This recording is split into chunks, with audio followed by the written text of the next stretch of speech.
Good morning, Doug. How's your day? Hey, my day's good. My day is really good. Just out of curiosity, uh, did anybody on this call quit anything this week or last week? I quit not wearing white. I thought today was the day you got to start wearing white, and I was wrong. I got to close my door, but I also, I'm kind of it's an atrocious setting that what I'm wearing here. So I got my spring clothes on for May Day. So. What is the official rule on that? Is it May 1 where you can wear white? Is that right? I think it's supposed to be Memorial Day, but Memorial I think Day. if you're cool, you can wear white anytime you want. Okay. But I put on the white and the seersucker. I'm sure that doesn't belong. Well, I'm glad to know these things. Hey, I'm 1 weekend to not biting my nails, everybody. Nail biters anonymous. Yay! Thank 1 you. week. So any of you Cheers. guys on this call biting your nails, I understand. But anyway, it's great to have all of you back this week. And to kick off the week, or to kick off the day, I was having breakfast with Caroline, and I said, how long have we been quarantined? And we had to think about it. March 13th was the last day of school for our kids. And we shut down having friends over or really doing anything on the 16th. And so we're deep into this thing. And anyway, I hope you guys are all doing well out there. Got a beautiful sunny Indiana day here in Indianapolis, and that's refreshing to see. But we're glad you're here. We're glad that you've joined us today. And our plan is just to cover the stock market, go through some market updates and thoughts, and then hear from the Gimbal team on some things that might be able to help you in what you've got going on with your time. So, Amanda, do we need some disclaimers? What do we need to cover here? Yeah, and I hope I quit the bad lighting. Doug, why don't you introduce everybody real quick before Amanda goes to that? Here, I forgot to do that. You go for it. I'm Keith Tyner. I'm a financial advisor with Gimbal Financial, and I've been doing this for a long, long time. I had bangs when I started, and Douglas Shreve has been helping families with their money for a long, long time, and Debbie Cash has been helping our clients with their administrative needs for a good amount of time. She's not old enough to have done it for a long, long time, and then Thank you. Amanda has done it for a short period of time, and she's really ramping up her learning curve and teaching us a lot of things. So thanks for joining us today. Yeah, and I'll go ahead and share my screen too for compliance reasons. I can't quite figure out how to just let this be going, but let me put it in slideshow mode. There we go. There are the disclaimers again for our lovely compliance people. And in case you can't see all of our emails at the bottom of our screens, these are where we can be reached if you guys have any follow-up questions on this. And one side note, I did quit bad lighting, I hope. So that's what I quit this week. Nice. You've quit bad lighting? I hope so. I don't look as ghostly today. I put up this interesting blanket over my window, so I didn't look as transparent. Well, good work on quitting something. Well, let's dive into the stock market. This has just been one of the most wild times. And before I share a screen and talk about the markets, this is kind of where the rubber meets the road, or days like today. In the market today, we have some earnings results that we're dealing with for some big companies who are really market leaders. And those market leaders had given some forecasts that, hey, they just don't know what the next 2, 3, 4 quarters are going to look like. And so the market didn't really like that kind of news. And we gave up some of our steam for the first time in a few days. So we'll dive into the markets here. I'll share my screen. And Keith and I were talking stocks just a few minutes ago. It's one of our favorite topics. I mean, some guys like to talk cars and sports. Keith and I, we like to talk stocks. This is the NASDAQ. But I'm going to switch over to what we call the Qs. Okay, and the Qs, I like to switch over here just because it's live and you can see what's going on.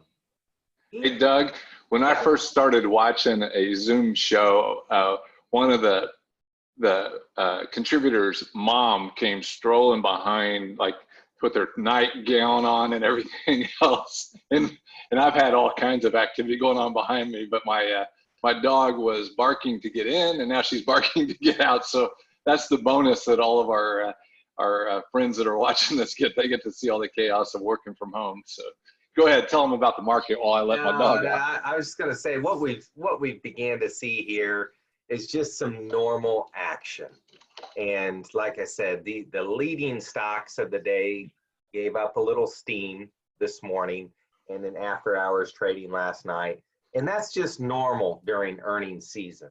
Earnings season can be a very up and down time, depending on what results are and then depending what forecasts are. And so they have to work in concert with each other. And so when you see a big name stock give up some steam, it's just normal action. And so that's how I'm seeing it today. What are you seeing out there? I think when you mentioned the word earnings season, that might be a foreign language to some of our viewers, but the earnings are announced basically every 90 days, or that would be profits, how profitable a company is. And so that's every 90 days. And those start, used to be Alcoa was the first company that would announce earnings, and then it would just start kind of like a horse race with everybody racing out of the gates on a daily basis during the weekdays to announce their profits or lack thereof. And so that's been going on for a little over a week now, where the companies have been announcing their profitability. And it's just like the seasons of the year, your winter, spring, summer, and fall. This season is really going to be difficult because there's going to be, crazy kinds of profitability or unprofitability going on. So as these companies announce whatever's going on, it's going to force shareholders and investors to decide what they want to do. And if you punch in, if you do that drop down arrow where the quotes are there, Doug, and drop over to S&P 600 there.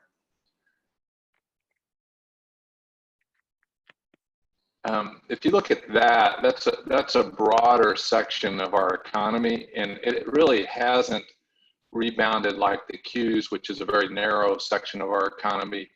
When I say broader, there's a bunch of companies included in this index, and you can see that it was forming more of a traditional L shape when it dropped off of that cliff back in the February-March timeframe there. And so last week, is this a daily? So this week, it bounced through that red line there, which is a very productive thing. And whether it can stay above it or not, that'll be really interesting. But probably these are the sorts of companies that are fighting for their very life right now in this economy. Whereas some of those bigger companies, like you mentioned, Amazon or Apple, they've got plenty of cash and ability for people to keep doing business with them. Yeah, no, that's a good word. This black line up ahead here where you see my cursor, that is the 200-day moving average. And that is a really important line. I love how it's the black line because it's the most important. It's the one where when you're trending above a 200-day moving average, that tends to produce good results. When you're below it, it can be very difficult. And so some of us have been trained over the years by whatever we've read or whatever we've learned from mom and dad, is that you buy and you hold and you just hang on through the good times and the bad times. There are even studies out there that would show you if you, over the last 20 years, missed the best 10 days in the market, your performance returns would suffer. But what's not spoken about very often is what if you missed the worst days of the last 20 years? What would that do for you? And the results are pretty astonishing. So if you ever want to learn more about that, check in with me or Keith. We'd love to share our opinions on that. I read a great article in Barron's this week talking about this very subject. of just protecting your capital. I like to think of it, it would have been 1998 or 1999. I was in Australia. I got to go to Australia for a month when I was in college in January. It was summer down there. And I thought it was cool to surf. So I picked up a surfboard and tried to learn to surf. And I paddled like crazy to catch the wave, only to get on top of it, fall down, hit a coral reef, and just really bloody up my nose. That's a lot like stock trading. You can play hard, stand up on the board too early, and you can just get your nose bloodied easily. And so what we're trying to do, and what we're spending a lot of time on and a lot of money towards, is trying to make better buy and sell decisions for you. And a lot of this is based on these moving average lines, like this 200-day and the 50-day moving average. Anything else to add to that, Keith? Yeah, I think your point that the 10 best days, if you miss those, you're gonna miss out on your performance. But if you would go to the vertical drop there that happened, and if you point out those blue lines that are happening on that vertical drop, there's a lot of red lines there, but those blue lines, see how long those lines are? Those are some of the 10 best days, because those are up days. And if you compare those back to the left, there aren't any days like that that was a good market in the left there. Yeah. And so most of those up days are going to happen on that left side of that L there. And so there are some good ones on the right side, but if you look closely on that right side, there's not as many big up days on the right side as there are on the left side. So that's been one of our goals, is try to get some of that risk out of your portfolios. We're not going to be able to get it all out, but if we can get some of that risk out, and I think this was the sector, these small companies, this was the sector we first started selling. We saw a lot of risk in this, and thankfully we were able to minimize that, but we're not going to get it right. I wrote a Facebook post on 2 words in a contraction a couple days ago. I don't know is one of the phrases I like our team to use. And I think the more honest we can be and use the phrase, I was wrong, that's a big deal. And I think most people are afraid to use both of those. I don't know when I was wrong, but I think you can't grow without using both of those. Yeah. Well, thanks for the insights there, Keith. I'm going to go ahead and stop sharing the screen. And Amanda is going to talk with us a little bit about Account View.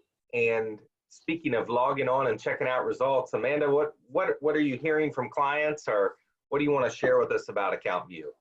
What is it? Account View is where you can access all of your accounts with us. You can see your online statements there, any tax documents that come up.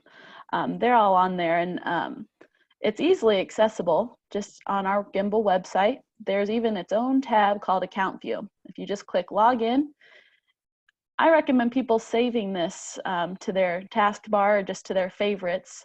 And if you don't know your username and if you don't know your password, feel free to give me a call. And if you don't even know what Account View is, give me a call too, because this is a great tool for everyone to have to just access all of their accounts with us and to track it.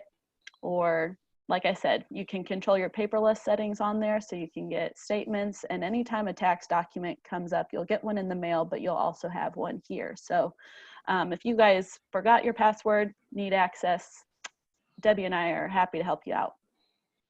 Awesome. Yeah, I know I switched over to Account View a couple of years ago. I switched over from paper statements to paperless, and I've personally really liked it. And it's just a nice way, if you want to email your CPA the form, you can do that. You can get online, you can check out your results, and yeah, and anytime a statement comes available, you get a notification about it. So it all goes to your email. It's just really easy. And then, am I right? You do still get a paper statement at the end of the year. Is that correct? Yeah. The monthlies, January through November, it'll be an e-statement. You can print it off if you like.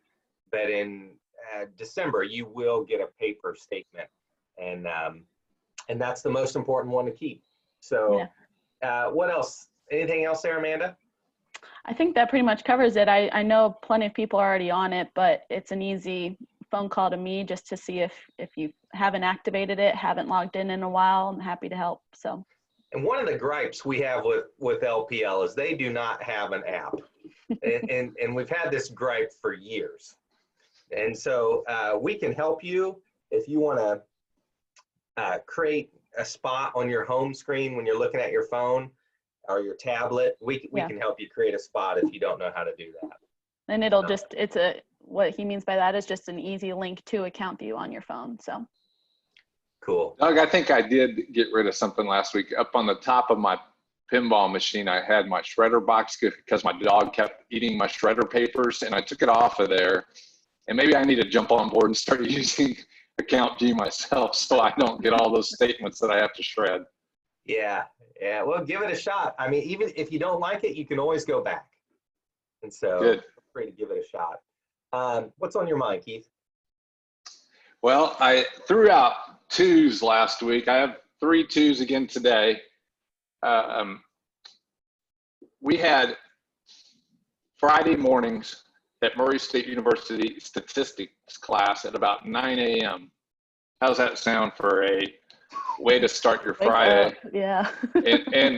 and people I know tended to party on Thursday nights on campus. And not me, but I just heard of people like this. And so I was in stat class one day, and this really sharp fellow that was getting an accounting degree, the professor back then even took attendance, and she called out one of our friends' name, and this fellow that spoke really slowly, he said, "I don't think he's gonna be here today, and I'd be completely surprised if he's here Monday."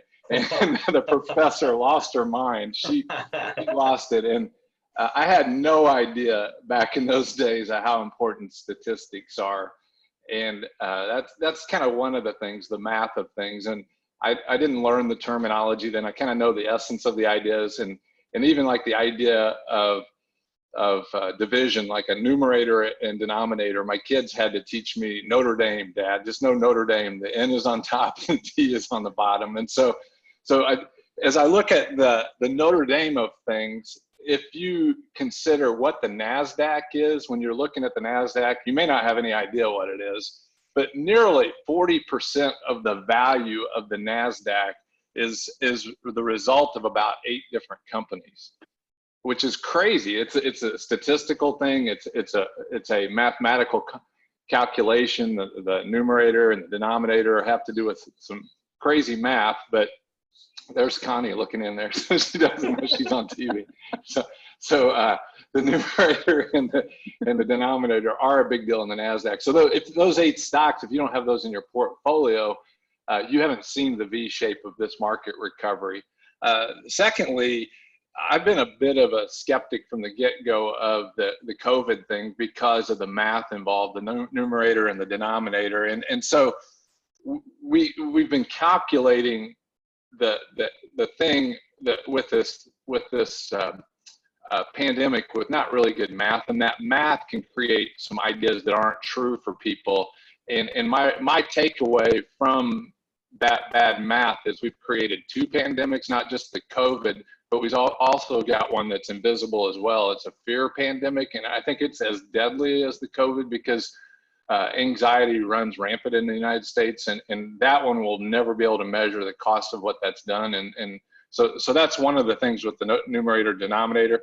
My second thing is planning. 2 ideas for planning is the last idea that I had of the top 5 of my career of helping people with the resources is generosity wins. With the new tax code, you can give away $300 to the charity of your choice and write that off your taxes, even if you don't deduct. So in the past, if you didn't have a standard deduction, if you used the standard deduction, it didn't really matter whether you gave charitably or not. Now, if you use the standard deduction and you give $300 to a charity, that's an additional write-off of your 2020 taxes. And I think as you do giving, you'll learn that generosity does win. The second planning idea is that generosity and giving will reduce your stress. it's not written in most financial publications, but I think you'll find that to be true. So if you think long and hard this weekend who you want to give your $300 to, I got a feeling they need the money now, and you'll really bless somebody and bless yourself as well. Third point I had, last week I gave you all 2 different entertainment ideas for the weekend. And so my friend Ken gave me this cool mug a few weeks ago, and I had a great conversation with this week, and it tied in with your point last week, Doug, that we give something away or we give up on something. And so he told me about the Collier brothers. Have you guys heard of the Collier brothers? No clue what you're talking about. The Collier brothers. Evidently, if you're a fireman, you're familiar with the Collier brothers. And so go to YouTube and type in Collier brothers, Hermit Hoarders of Harlem. Say it again. Say it again. Collier brothers, Hermit Hoarders of Harlem. I can't even say it. And then it'll lead you down a rabbit hole of reading a little bit about these guys, but it's pretty entertaining, but it'll motivate you to get rid of something, okay? Second entertainment idea I found was I was just looking for something entertaining for myself, and I started watching some TED Talks, and the one that I saw that blew my brain away, like I'm still pondering it, I actually sent the guy an email because I can't even wrap my brain around it, was titled, it's a TED Talk on YouTube, Why I, as a Black Man, Attend KKK Rallies. How's that? Does that grab me? That's the kind of stuff that I spend my time and energy on. I'm watching I'm just so random, but that I would highly recommend that video. Man, that's a good word. That's all I got. I could talk about the markets longer, but I thought I'd give you some randomness today. I didn't know that about the $300. Yeah, that's a good deal. That's really cool. That's really cool. Yeah. I'm kind of partial to the, one of our friends is working with Samaritan's Purse in Central Park right now. They put a hospital there, and I love what those guys do. And he's gone to Fallujah and put a hospital in. He's gone to, what was the Caribbean island that got hammered by the hurricane? Puerto Rico. He went to Puerto Rico.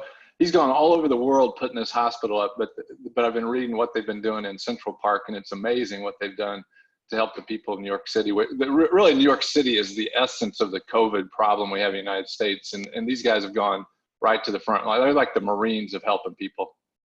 That's so cool. Yeah, that's a good tip on giving. And in your state, I know Indiana has some credits from time to time. If you give to an organization, you might have a tax credit just giving to that organization specifically. And so there's things to check out, and $300, that could be a lot of fun. That could be a great family dinner time discussion. Is who do we want to give $300 to, or who do we want to give 100 or 50 and spread it out? But I love that. One of the great truths that I've just centered on is buy wisdom and do not sell it. And from time to time, I'll have people ask me, hey, do I need an accountant? Do I need an attorney? And no, you don't need those things. I mean, you can do your taxes. You can do, if you have a small business, you can do it yourself. You can get online and LegalZoom a will, no problem. But it's all just you. And it's sometimes very good and cheaper to buy wisdom. And I wanted to touch base on that. If you've received a financial plan from us, raise your hand. If you haven't and would like one, we'd be happy to do it. But I'm going to cover one piece of the financial plan in just a couple short minutes here. And it's the topic of wills. And this is where buying wisdom can really pay off, because you can talk through your unique situation. Everybody has family members that make this dynamic a little more challenging than others. And you have maybe multiple kids, or maybe you don't have kids. And so, just hearing someone's experience, if you work with a great attorney, they have seen a lot of life. And what do you get with that? You get to hear them out. You get to ask them the question. and you'll learn along the way. And in the end, you'll develop a lot of confidence in your plan. And so buying wisdom through your will process, basically with a will, there are only a few components that most of us need. And I say most unless you have about $20 million. I realize those things can change, but plan for today. You can always make an adjustment later. Kind of like we were talking about with account view. Maybe you give it a shot, but if you don't like it, you go back. But plan for today. And what everyone out there needs is you need a basic will. You need a basic will that says, this is where all the stuff goes. This is where my classic car goes. This is go. You need a living will. Terry Schiavo made this very famous a few years ago down in Florida. That a living will basically just says, look, we can end life support or keep it going. That's what a living will do. And the best part about it is you will be making that decision, not someone else. You'll give somebody a gift, have had made that decision before the action needs to be taken place. A healthcare power of attorney is the third component to the will that you need. And I always like to think of the healthcare power of attorney like this. There's a higher probability of me becoming disabled than dying. I love. No, that's not true. That's not true? No, Well, there's 100% probability. Come on, man. Okay, yeah. Lying with statistics again. It's good. Well, okay, how about dying young? Okay. Like, tomorrow. It's a good key. And so, if I'm out riding my bike and I get hit by a car and I'm in the hospital, and while I'm in the hospital, they discover that I also have a hernia, my healthcare power of attorney can say, yeah, take care of that too. And so the healthcare power of attorney is basically the person who's going to make a decision for you when you're unable to do it. And lastly, you've all heard of this, but what a power of attorney does, a power of attorney, is this person would be able to make financial decisions for you. If you were incapacitated or if you were out of the country, a power of attorney could take care of that for you. And all of those four things are not that complex, but if you don't have them done and you need them, it can cost you big bucks to get this stuff, and it can waste somebody's time. And so I would encourage you to take this part of financial planning advice and find a trustworthy attorney. There's a lot of great attorney jokes out there, but I personally have relied on a very good attorney for the last several years who've helped me in a number of situations. Yes, he did my will and all that stuff, but he's become a trusted advisor to me in many other things. You are buying somebody's wisdom in life, and they'll be able to help you walk through life beyond what you're just going to them for. And so an attorney is definitely worth your investment. There's other aspects to financial planning that we'd be happy to get into with you, but that's really the most important one that I want to cover with you today. And if you have any questions about that in your personal situation, reach out to Keith, reach out to me, and we can steer you down a path that would be helpful for your family. I think that's it. Keith, what do you want to wrap up with? I think that's a great word about buying wisdom. What I've found, just in the difference between, say, Amanda's age, your age, and my age, is that I have a declining amount of time in front of me. And so that scarce resource of my time becomes more valuable to me. And so it even becomes more important for me to buy wisdom from people that can save me time. The other variable that I've seen is I've watched very, very sharp people with that limited amount of time, all of a sudden things start to happen physically in their world, and their ability to mentally process the things they could have, say, done at my age or your age or Amanda's age, just become very difficult to do. And emotionally, sometimes I don't want to let go of that. So having those relationships, having that wisdom in place probably is going to save you a lot more money than you ever paid for, because you're more apt to get taken advantage of when your mental facilities aren't as strong as they once were. And so there's good reason to have wisdom in your circle of influence. And I was just using our accountant last week to save me tons of time doing something very important for me. And so it didn't even bother me that I was paying him. I was just realizing that I'd have to do something else away from where my strong suit is from doing what he was doing for me. So I would buy wisdom. It's one of my 5 key principles, Doug, and I think that's a great word. I hope you all have a great weekend. We appreciate you taking time to hang out with us today, and we'll see you all before too long. Have a great weekend.